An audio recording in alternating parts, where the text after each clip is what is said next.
Halo teman-teman, dalam sesi ini kita akan membahas mengenai proses kreatif dari seorang seniman menurut Jung.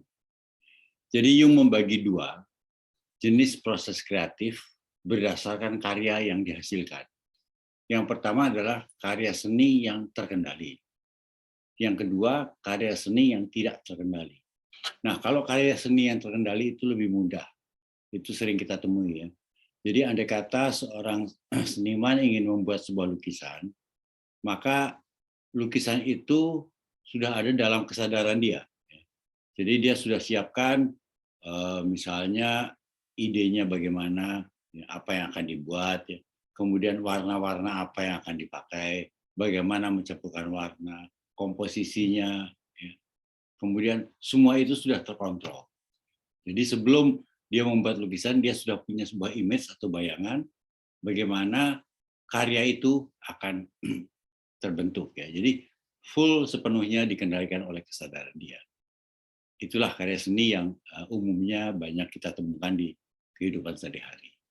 Namun Jung juga menyebutkan ada satu lagi karya seni yang disebut sebagai karya seni yang tidak terkendali. Nah, karya seni yang tidak terkendali itu begini. Kalau yang terkendali tadi kan yang menggerakkan ego, kesadaran kita, kesadaran sang seniman. Kalau yang tidak terkendali, yang menggerakkan itu bukan ego, namun impuls-impuls kreatif yang bersumber dari ketidaksadaran. Jadi kalau kita lihat seolah-olah di dalam karya seni yang tidak terkendali itu ada sebuah kekuatan misterius yang menggerakkan sang seniman untuk melahirkan karya seninya. Jadi semua ide, semua goresan, misalnya kalau dalam lukisan, atau semua gerakan, misalnya dalam sebuah tarian itu, berjalan dengan sendirinya, tanpa bisa dikendalikan oleh sang seniman.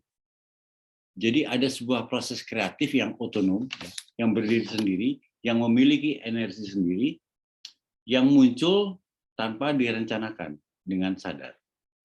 Itulah contoh dari karya seni yang tidak terkendali, yang sebetulnya maksudnya adalah ketidaksadaran dalam bentuk impuls-impuls yang kreatif itu menyusup kembali ke dalam kesadaran dan menguasai ego untuk melahirkan karya seni. Bahkan sering sekali sang seniman itu merasa asing dengan karyanya. Sebagai contoh, ketika dia diminta untuk menjelaskan bagaimana Anda bisa membuat karya seni seperti itu, mungkin dia akan menjawab dengan terbata-bata, atau tidak bisa menjawab, atau menjawab dengan merasionalisasikan sedapat-dapatnya. Namun, ada juga seniman yang menganggap bahwa, ya memang itu karya saya. Kebetulan karya itu hebat dan bagus, dia akan bilang, itu karya saya, dan barangkali dia akan kagum dengan karyanya itu. Nah, di sini Jung memberikan metafora yang menarik.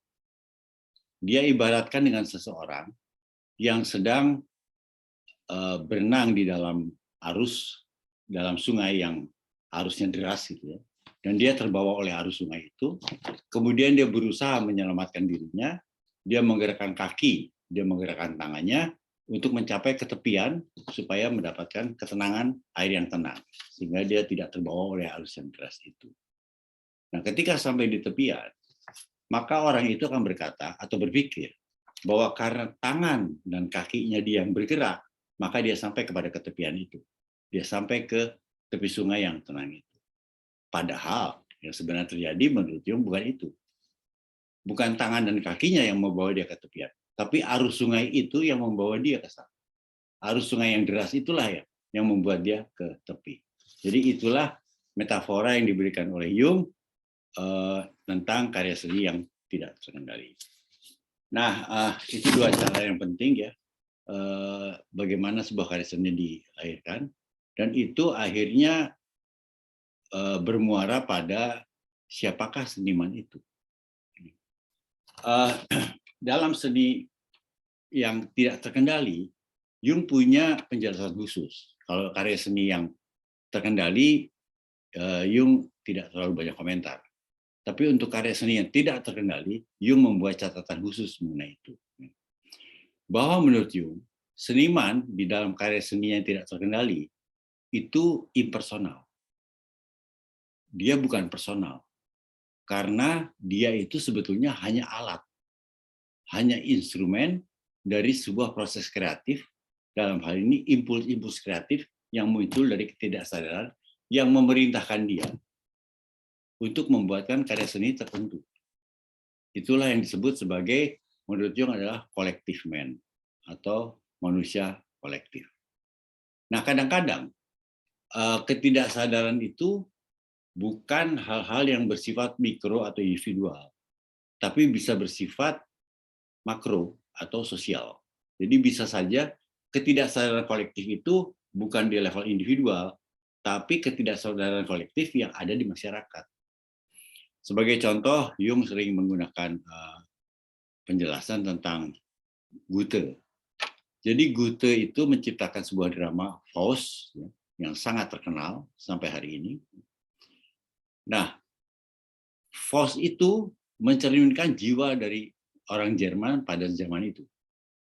Sehingga orang Jerman ketika menonton drama itu sangat tertarik dan sangat menemukan kebahagiaan khusus. Nah, di situ Jung mengatakan bahwa sebenarnya Goethe itu hanya alat dari ketidaksadaran kolektif yang mendorong dia untuk membuat Faust. Sehingga muncul kalimat dia yang terkenal.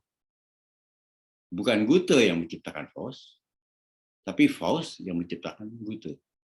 Nah, itu adalah contoh bagaimana Jung menafsirkan tentang collective man. Nah, kadang-kadang seniman itu dia ketika terperangkap dalam karya seni yang tidak terkendali itu, dia tidak pahami dorongan itu dari mana. Bahkan di saat dia memenuhi kebutuhan dia sebagai instrumen atau sebagai alat, dia bisa mengabaikan sisi-sisi personal dia sebagai manusia. Contoh konkretnya, lupa makan, lupa minum, lupa tidur. Ya.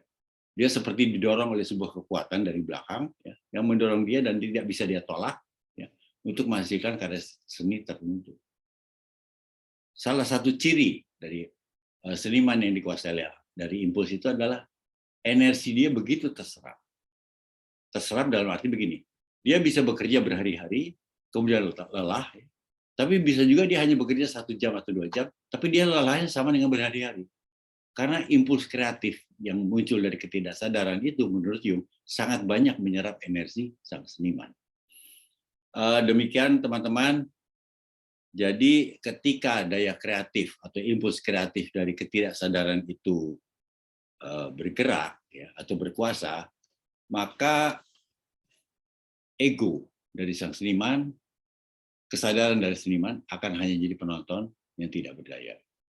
Dan memang dalam kenyataannya menurut Jung, karya seni yang tidak terkendali memiliki daya tarik yang luar biasa dan umurnya panjang.